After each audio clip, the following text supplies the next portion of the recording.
calon perseorangan pada Pilkada Buleleng 2017. Untuk itu kami menghadirkan narasumber Ketua KPU Kabupaten Buleleng, Bapak Gede Suwardana. Selamat pagi, Pak Gede. Selamat pagi, Om Swastiastu, Om Baikuna, Selamat Sidang. Semoga pikiran baik akan selalu terus. Selamat pagi, Bung Najir. Selamat pagi juga mitra satu kemana. Sepertinya kurang tidur Pak Gede. Begadang terus, Bung Gede. Sampai jam berapa kemarin, Pak Gede? Ya, sampai jam 1 pagi. Sebelumnya juga selalu kita sampai pukul 4 malam setiap hari. Hari kalender. Hari kalender. Tidak mengenal hari raya. Ya, Mitra 104,6 FM, tahapan pencalonan pemilihan Bupati dan Wakil Bupati Buleleng saat ini memasuki tahapan verifikasi faktual. Tepatnya tanggal 12 Oktober hingga 17 Oktober 2016. Dan hari ini sampai dengan besok akan dilaksanakan pleno di masing-masing kecamatan. Seperti apa gambarannya? Kita dengarkan penjelasan dari Ketua KPU Kabupaten Buleleng, Bapak Gede Suwardana. Silakan. Terima kasih, Bung Najir. KPU Kabupaten Buleleng menyampaikan bahwa proses rekapitulasi, proses verifikasi faktual dukungan perbaikan bakal calon perseorangan sudah kita rampungkan dari tanggal 12 sampai tanggal 17 Oktober 2016. Persisnya rampung kemarin malam pukul 24.00 tanggal 17 Oktober 2016. Jadi semua desa sudah menyusun hasil verifikasi faktual di tingkat desa. Dan mudah-mudahan bisa dilakukan rekapitulasi dalam rapat pleno terbuka di tingkat kecamatan dari tanggal 18 sampai tanggal 19 Oktober 2015. Jadi kecamatan atau PPK bisa mengambil waktu di tanggal 18, bisa mengambil waktu di tanggal 19, tergantung kesiapan. Dan mudah-mudahan bisa dirampungkan pada tanggal 19 Oktober 2016. Dalam proses verifikasi faktual, semua PPS sudah melakukan tugasnya dengan 2 metode. Yang pertama adalah PPS mendatangi tempat pengumpulan pendukung. Dan tempatnya bisa ada di rumah Elko, ada di rumah pendukung, ada di balai desa, balai dusun, ada di balai subak, kemudian ada di balai banjar, ada di balai desa. Semua itu dilakukan kecuali di tempat-tempat yang tidak diizinkan, yaitu di tempat ibadah, kemudian di sekolah, di tempat lain kesehatan. Semua sudah kita lakukan. Komunikasi itu kita lakukan dengan pengawas di lapangan, kemudian tim penghubung di lapangan dan PPS. Sementara semua proses bisa kita lalui dengan baik sampai malam kemarin. Hasilnya gimana? Apakah memenuhi syarat atau belum memenuhi syarat? Bung Berat untuk sahabat dulu ya, Bung Berat aja ya. Tunggu sampai tanggal 21 Oktober. Karena masyarakat bertanya-tanya, lolos enggak? Ya, Soal angka gimana, Pak? Kami mengajak masyarakat Buleleng untuk bersabar, prosesnya ditunggu karena hari ini adalah rekap kecamatan. Itu kecamatan akan menginput semua data di setiap desa. Setelah itu barulah rekap di tingkat kabupaten. Nah, KPU akan mengetahui hasilnya di tingkat kabupaten di tanggal paling lambat 21 Oktober 2016. Ya, sabar aja Bung Berat ya. Masyarakat juga bersabar. Ya, Pak Ketua, benar nggak ada informasi karena sampai dengan kemarin kan rekapitulasi di tingkat desa. Kemudian hari ini atau mungkin besok ada pleno di tingkat PPK kecamatan. Benar nggak ada kesempatan bagi calon perseorangan seandainya masih kurang, ada kesempatan untuk mengajak pendukungnya ke tingkat kecamatan? Dalam proses rekapitulasi di tingkat kecamatan ada prosedur yang harus dilalui dalam rekapitulasi di tingkat kecamatan ini. Dan ini memang menjadi pertanyaan seluruh Indonesia nih, Bung Rahmadi. Jadi di mana ada calon perseorangan KPU atau Satker yang mendapatkan pendaftaran dari bakal calon perseorangan juga mengalami kondisi yang sama seperti ini.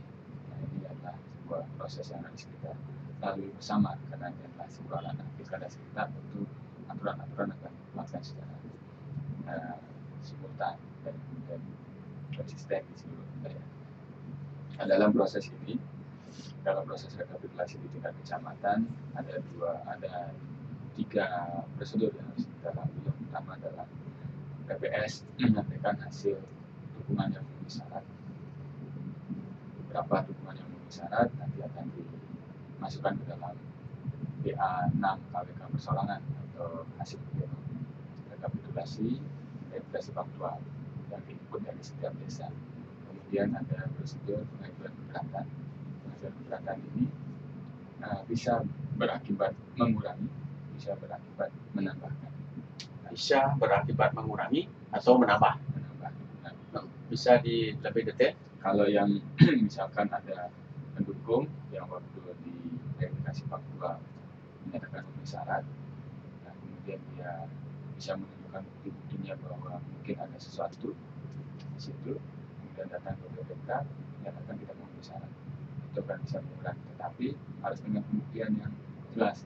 Tidak bisa ujung-ujung datang menyatakan saya tidak mendukung, tapi harus dengan bukti-bukti yang jelas. Misalnya bukti apa yang harus disampaikan akan jadi pertimbangan di KPU Kabupaten Buleleng. Misalnya seperti apa bukti yang harus dilampirkan yang bersangkutan? Nah, kami belum tahu ya kondisinya. Yang jelas bukti awal yang harus dibawa adalah KTP dan juga orangnya harus datang ke BPK.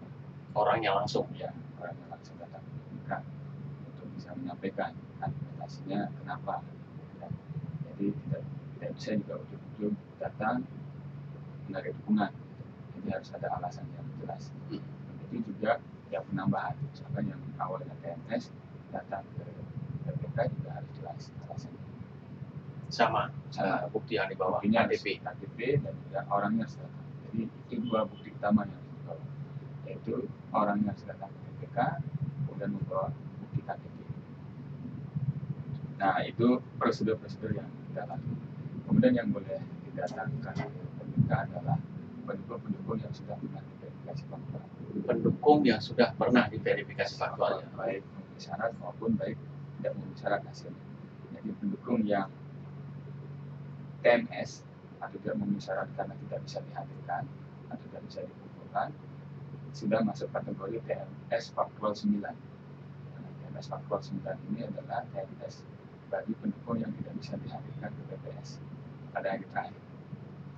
Mereka akan statusnya menjadi tidak memenuhi syarat. Nah, pendukung seperti ini yang tidak bisa dihadirkan ke BPK. Jadi sudah jelas ranahnya siapa-siapa saja yang bisa dihadirkan ke BPK. Sampai jam berapa KPU memberikan pelayanan kepada tim penghubung ini? Apakah masih sampai 24.00 WITA atau mungkin ada ketentuan waktu yang harus ditegaskan? Plenonya juga berlangsung simultan, jadi dari tanggal 18 sampai 19. Jadi berakhir tanggal 19. Tentu kita ingat pada saat pleno penghitung pada waktu pemilihan legislatif tahun 2014, KPU Kabupaten Buleleng melakukan pleno di tingkat kabupaten dari jam 8 pagi sampai jam 3 pagi. Nah, jadi akan berlangsung terus sepanjang masih bisa dihadirkan. Tapi ada juga batasannya, yang begitu ketok palu kemudian menghadirkan yang tidak bisa diproses. Jadi kita akan bekerja on the track, step by step. Begitu selesai desa 1 langsung masuk ke rekapitulasi desa 2, masuk langsung ke rekapitulasi desa 3 sampai desa terakhir. Begitu desa terakhir ketok palu, plenonya sudah selesai Di tingkat kecamatan. Terus mereka yang masih punya kesempatan di tingkat kabupaten, ada kesempatan lagi mereka untuk membawa atau menarik dukungannya? Prosesnya sama, jadi duplikasinya sama antara di tingkat kecamatan dan di kabupaten. Itu benar. Jadi kita tunggu saja prosesnya, karena saya juga belum sepenuhnya mendapat laporan dari PPK kapan PPK mana yang melakukan pleno di tanggal 18 dan PPK mana yang melakukan pleno di tanggal 19. Itu juga tergantung kesiapan dari masing-masing PPK, karena data terakhir baru diinput ini hari tadi pagi, jadi tidak bisa kita tergesa-gesa untuk melakukan proses ini sehingga nanti hasilnya tidak akan sesuai dengan prosedur.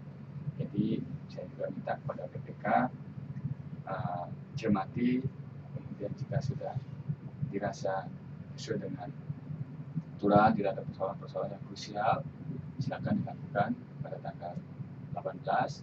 Jika masih capek, masih lelah, gitu ya, kalau daripada dipaksakan pagi hari, nanti hasilnya tidak akan baik, tentu kami persilakan untuk dilakukan di tanggal 19. Jadi sepenuhnya kewenangan ada di tingkat PPK. Tapi rekapitulasi di tingkat desa kelurahan sudah berakhir kemarin. Sudah di dipastikan desa, semua penghitungannya sudah bisa melaksanakan. Sudah selesai di pukul 24.00. Laporan terakhir dari seluruh PPK sudah selesai di pukul 24. Ini ada. Iya.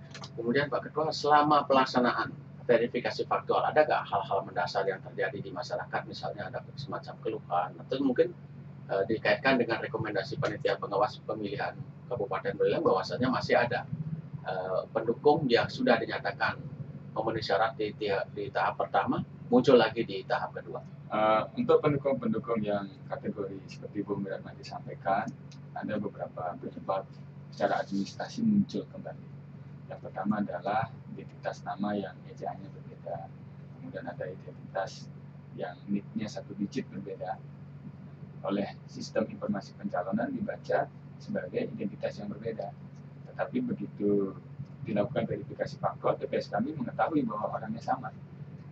Pada saat verifikasi faktual tahap 1, sudah didatangi ke rumahnya, ada yang menyatakan mendukung, ada yang menyatakan tidak mendukung. Kemudian di tahap kedua muncul lagi, diketahui lagi oleh TPS. Nah, itulah fungsinya lakukan verifikasi faktual. Nah, jika ditemukan kasus-kasus seperti itu, maka jika tahap pertama menyatakan mendukung, maka di tahap kedua tidak bisa lagi dinyatakan mendukung, maka dukungannya akan kita coret. Jadi tidak akan langsung ada eksekusi yang lebih dari 1, langsung dieksekusi begitu diketahui orangnya sama.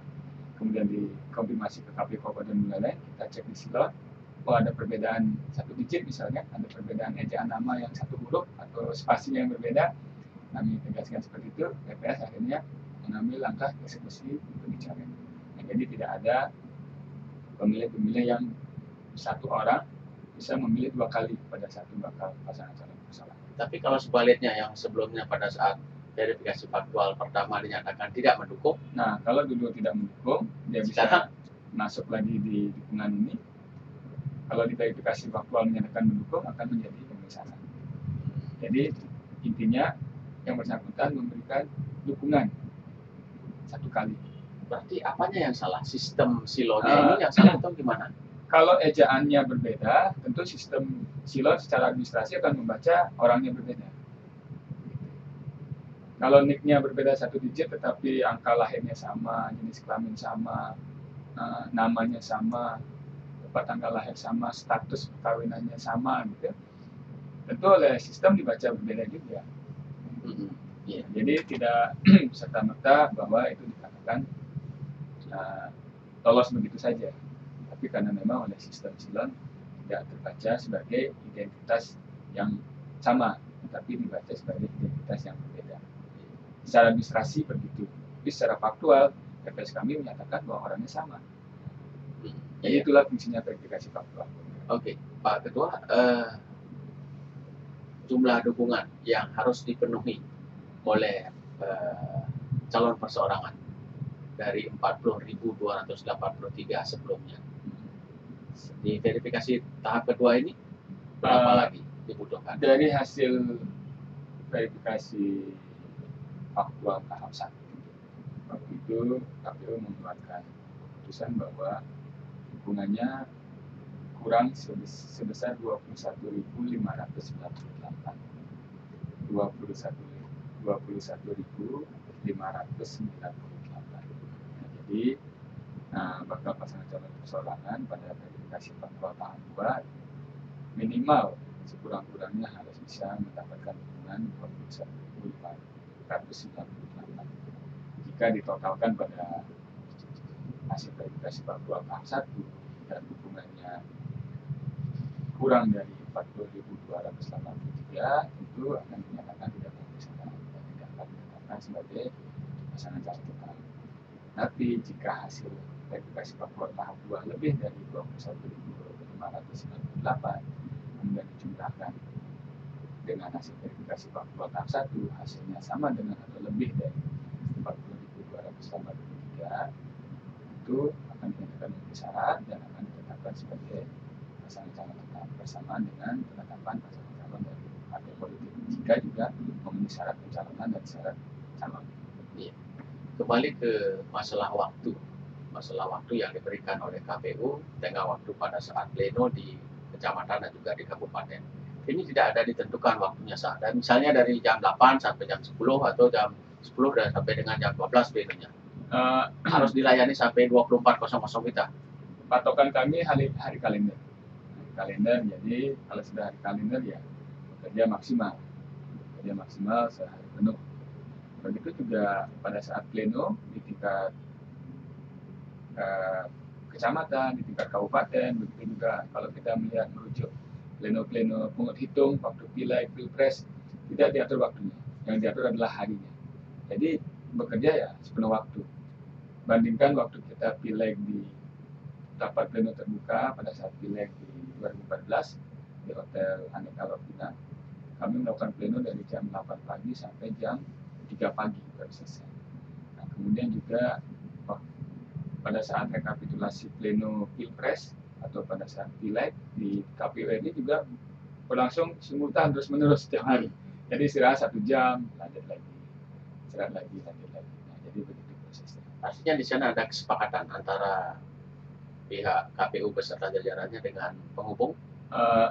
Itu regulasi yang kami tetapkan dan tim penghubung ya wajib mengikuti. Bakal pasangan calon wajib mengikuti prosesnya. Oke, baik. Terima kasih. Kalau memang KPU belum mau menyebut angka berapa yang sudah diraih, kita break sejenak guna mendengarkan beberapa iklan berikut ini. Silakan rekan kita.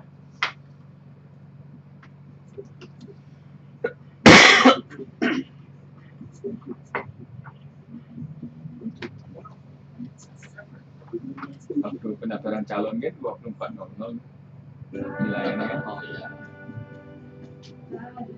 Kita persoalannya kan ya jalani